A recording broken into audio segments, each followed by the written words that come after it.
case I'll use the term foes, because we should also consider that there are ways that we should deal with the other side of that spectrum, right? Friends.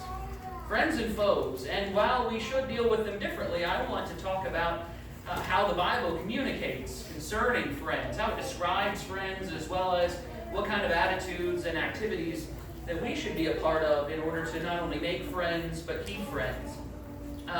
And I want to start with what are, in my opinion, two of the greatest human, mortal individuals that representative of friends. And I think this starts with Barnabas. Barnabas is one of my favorite characters in the Bible.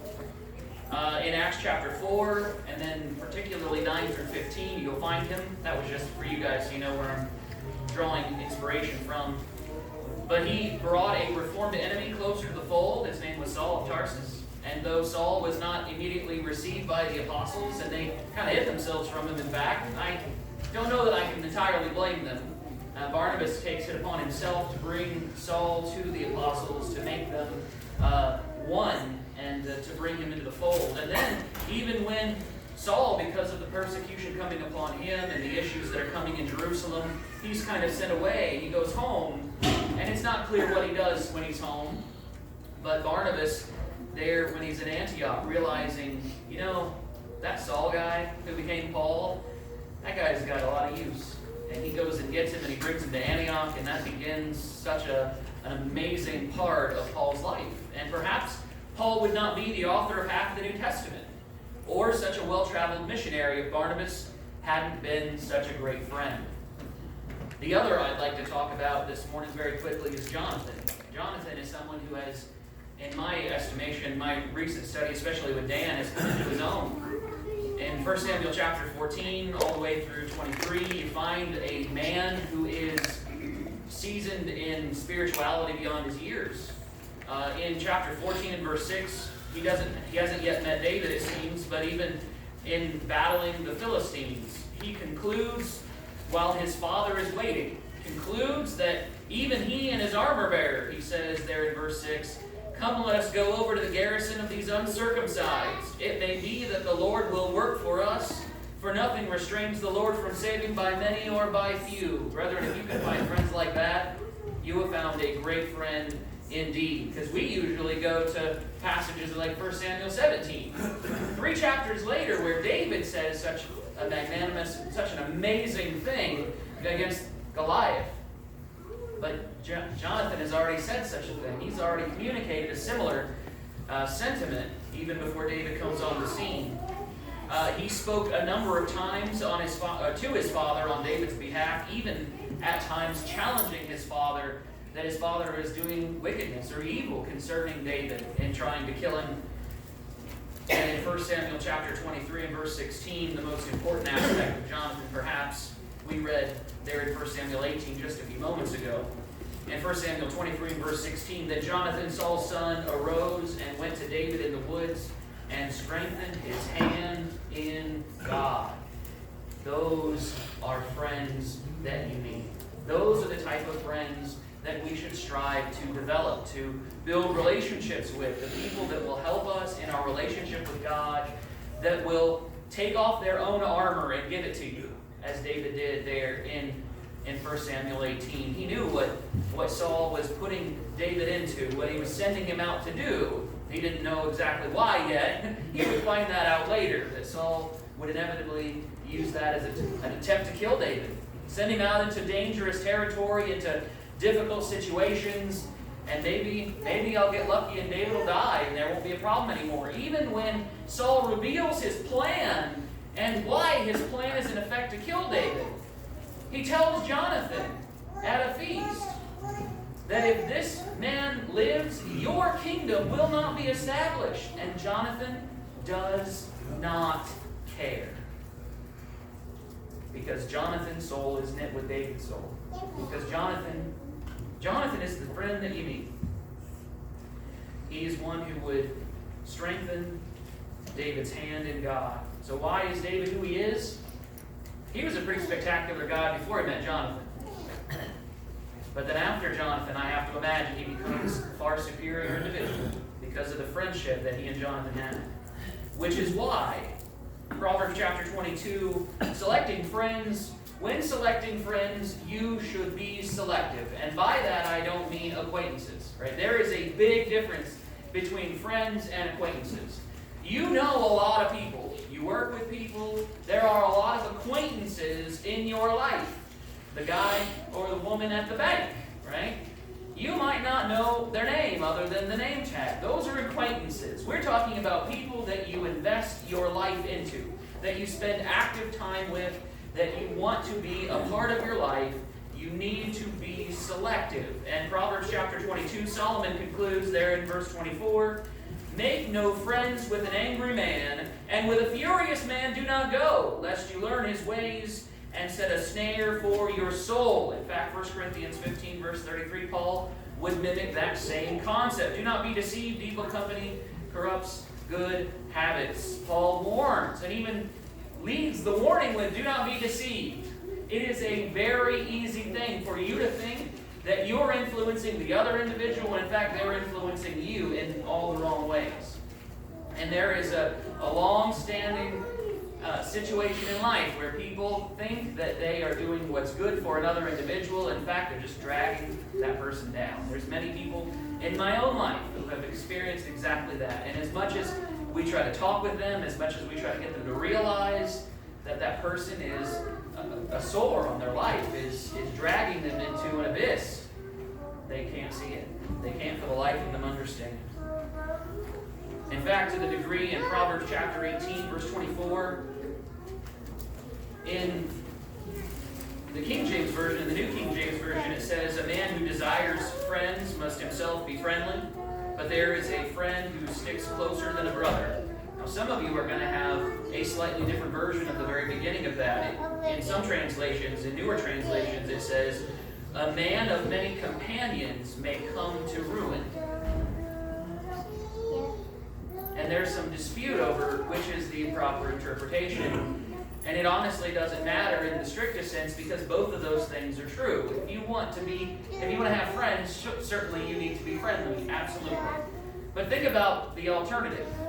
In this situation, in the alternative versions, "a man of many companions may come to ruin." If you're trying to please too many people, you're going to be pulled in all different directions. And there is a warning there that Solomon seemed to understand, and of all people, I think Solomon would understand it.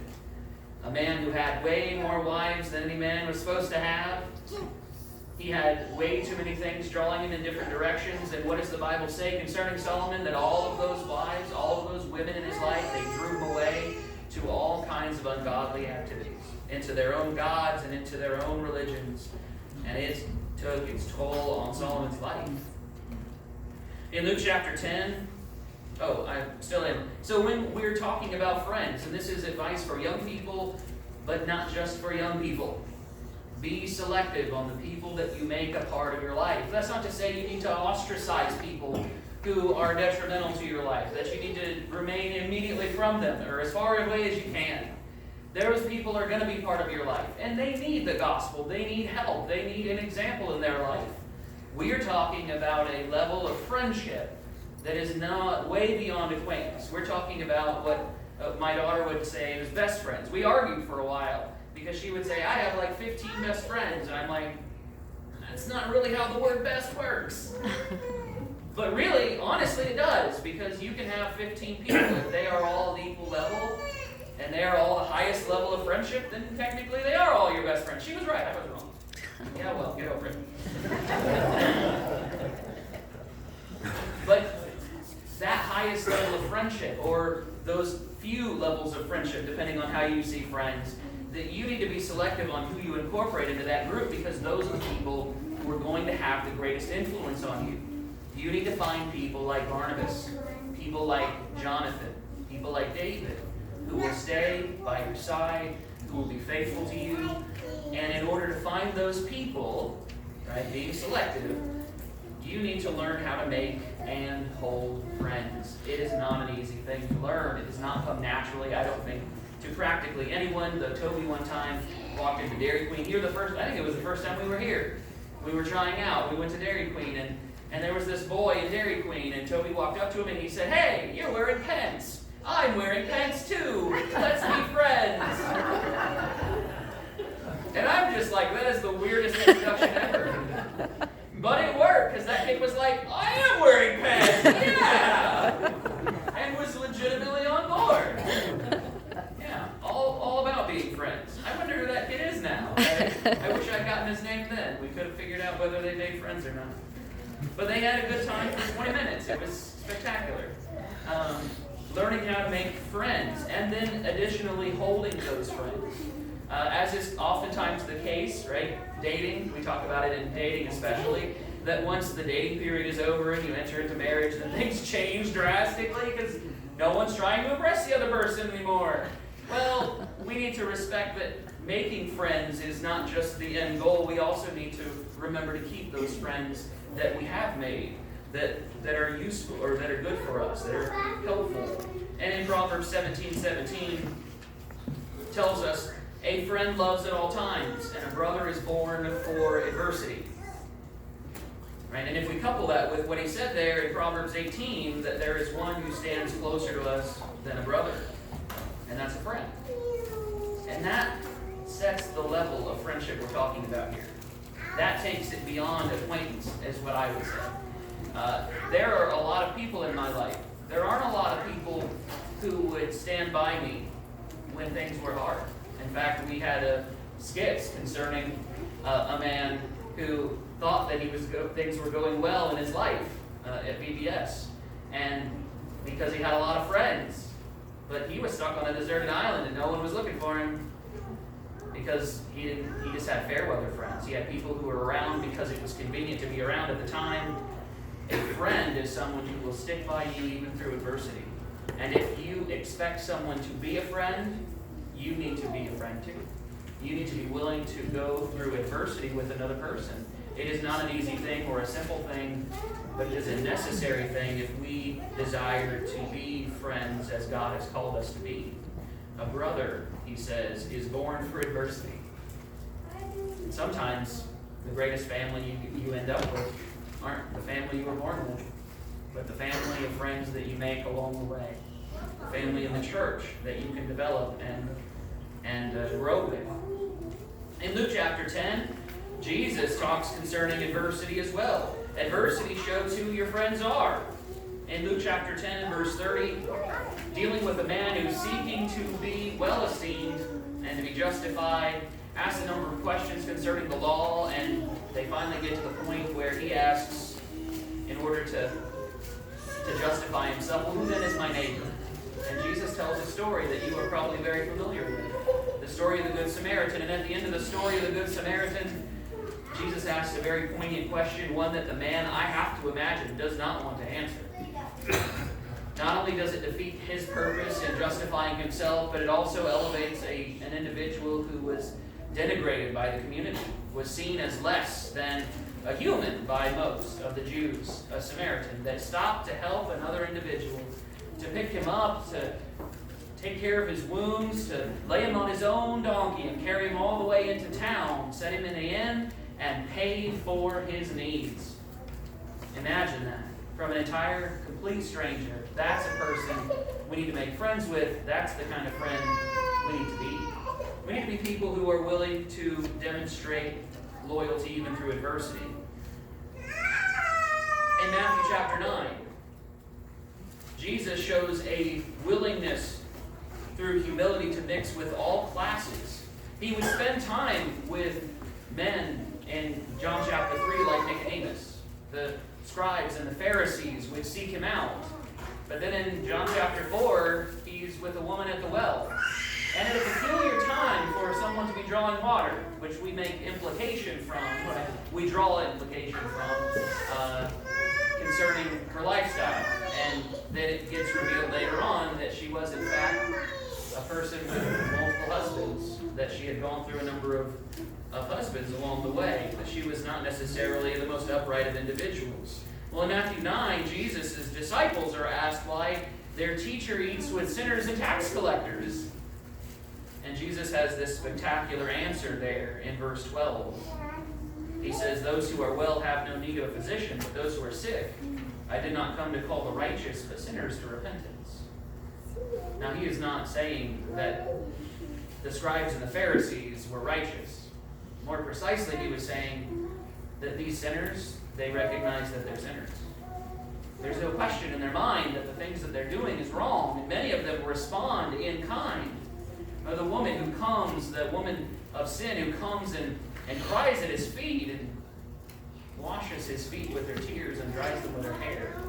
I mean, again and again, Jesus is dealing with what are considered the dregs of society, the people that no one else would have anything to do with. And sometimes we can get so caught up in our ivory towers that we forget that the people that are in those ivory towers, those people that are acclaimed, and the people that are righteous, and the people that they're not righteous at all. They're just putting on a better pretense. None of us are righteous. Not a single one. And that's even what Isaiah had concluded. There wasn't a single one of them that all the righteousness that we could collect from all of us were like filthy rags, Isaiah says. Jesus says, I didn't come to call the righteous but sinners to repentance. And to those scribes and Pharisees who heard that, they would have said, well, that's not me. And Jesus said, you're right. And that's for your worst. I mean, that's not a good thing that you're like that. And yet, they were. They were like that. But they didn't have to be. Why does your teacher eat with tax collectors and sinners? I have to imagine his disciples had no way of really answering that, because they probably didn't understand themselves. So Jesus answers for them. In Philippians chapter 2, in verse 3, he says, let nothing be done through selfish ambition or conceit, but in lowliness of mind, let each esteem others better than himself. Now, he doesn't say, figure out where you belong and esteem those people who are above you. He says, other people are worthy of your compassion. They're worthy of your kindness. They're worthy of you treating them well, regardless of who they are, regardless of where they come from, regardless of where they are on the political or sociological or financial spectrum. Wherever they fall, treat them well. Rich or poor, treat them well. So that we can be people as Jesus was. He didn't turn away, in truth, he didn't turn away the rich. His preaching caused those many who were rich to turn themselves away. But Nicodemus wasn't turned away. Nicodemus actually, and Joseph of Arimathea, two of the potentially most wealthy individuals in the area, two of the most powerful, actually let their colors be seen that day Jesus dies. When they go and they take his body down. When they ask for permission to do so first. And they take his body down and they lay him in a grave that was not his own. Humility. Humility to mix with other classes, to be like Jesus, to reach into other places where friends can truly be found. To be unselfish, there in verse 4, he says, let each of you look out not only for his own interests, but also for the interests of others. That's what it is to be a friend. To love a person like Jonathan loved. To care about them to the degree that when Jonathan hears that David's going to be king and it's going to be his line, the most he asks from David is that he would make an oath with him, that he would draw a covenant with him, that as we are today, so would our descendants be. And when David ends up taking the throne, Dan, close your ears, spoiler alert, Jonathan dies. Jonathan dies, and his brothers die, and his father dies. And David is left in the throne. But there is another, Mephibosheth, a child of Jonathan's, who while he was damaged from birth, David would not take his life. David took care of him as if he was his own, because he was Jonathan's. And so David shows loyalty, unselfishness. We also need to recognize tolerance. Colossians chapter 3. This morning we were talking from 1 Corinthians chapter 13, and one of the parts concerning love that I find most intriguing from 1 Corinthians 13 is Love thinks no evil, right? Our first instinct should not be to think the worst of each other. It should be to give the benefit of the doubt. And there is a severe lack of that. And tolerance is a level of that, is to assume the best in others and to sometimes tolerate behavior that is perhaps irritating. I'm sure that you have found certain things that other people do occasionally to be irritating. Maybe certain things even perhaps that I do to be irritating. My wife will give you a list if you haven't thought of anything yet. Colossians chapter 3, verse 12, I'm sure there are a lot of things that I do, that we all do, that are irritating, and part of it is friendship is tolerating those things. Therefore, as the elect of God, holy and beloved, put on tender mercies, kindness, humility, meekness, and long-suffering, bearing with one another and forgiving one another. If anyone has a complaint against another, even as Christ forgave you, so you also must do. But of all these things, put on love, which is the bond of perfection.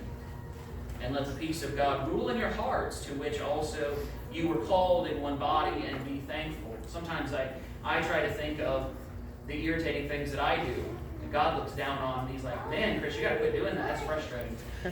And I know it's sin, obviously, and things that I get caught up in, or when I get distracted from the cause and the things that should be foremost in my mind. I can keep going. I'm not kidding. He's got to get irritated a lot at me. And yet, he's kind and compassionate. And he encourages me, and he lifts me up, and he gives me a fantastic family. And he challenges me. Challenges me to grow. And so should I. Tolerance in the right way, though. Because the world is trying to peddle a tolerance that is unacceptable. When a brother or sister is doing something they ought not be doing, tolerating such a thing is not the course of action. Matthew chapter 18 for one, 1 Corinthians 5 for another. Both passages concerning how a brother should be talked to. Not the sin should be swept under the rug. That's the kind of tolerance the world is trying to peddle, and that's not the tolerance of the Lord. That's not the kind of tolerance and acceptance that we need to have. We need to be able to tell others what's going on and that the things they're doing is unacceptable when the things they're doing is unacceptable according to God. In Psalm 1, one of the blessings of being close to God is this stability, and we need to reference that stability to others as well. We are going to be down sometimes. We are not always going to be on our game. We're not always going to be the people that our friends need us to be. We're not perfect. You're probably aware of that. But in Psalm 1, look at verse 1. I love how the whole book of Psalms begins, because it's effectively why you should read the rest of the Psalms. He says, "Blessed is the man who walks not in the counsel of the ungodly, nor stands in the path of sinners, nor sits in the seat of the scornful, but his delight is in the law of the Lord. And in his law he meditates day and night." Now if you think about it, that would make a fantastic friend, would it not? Verse 3, "He shall be like a tree planted by the rivers of water, that brings forth its fruit in its season, whose leaf also shall not wither, and whatever he does shall prosper." One of the reasons that Saul was getting so angry at David was because God had put a spirit in him that just made everything work. I mean, he became such a fantastic harpist. Somehow, no one talks about him being a harpist until this evil spirit is interposed into Saul, and it drives him crazy. And then they say, hey, we should go find the best harpist in the area. Hey, it happens to be this young man named David. So they brought him in, and he plays the harp for Saul. And so Saul meets Jonathan, and all these things are happening. And every time Saul sends David out to do something, some dangerous thing, he comes back and he wins. And that's not what Saul wanted. And Saul's chasing him, and he's practically a mountain away, right? He's on the other side of this mountain. All I've got to do is beat him around this pass, and I'll have him. And then something comes up in another area, and Saul receives word that the armies of the Philistines are marching against this city, and he's got to stop doing what he's doing and go handle it. And so David escapes. I mean, again and again, God prospers David. God prospers Jonathan because of his commitment to him. And part of our ability to help others is the stability that we can have. Is the stability. that we can provide to others, when we can be sure-sighted and we can be calm in the face of adversity because we know who controls the storm. Because we know that everything works out for good to those who love God and who anticipate His appearance. But the most important, and kind of what goes back into Psalm 1, verses 1 through 3, the one who loves the law of the Lord and dwells on it, the most important aspect of being a good friend is being yourself somebody who prioritizes your friendship with God.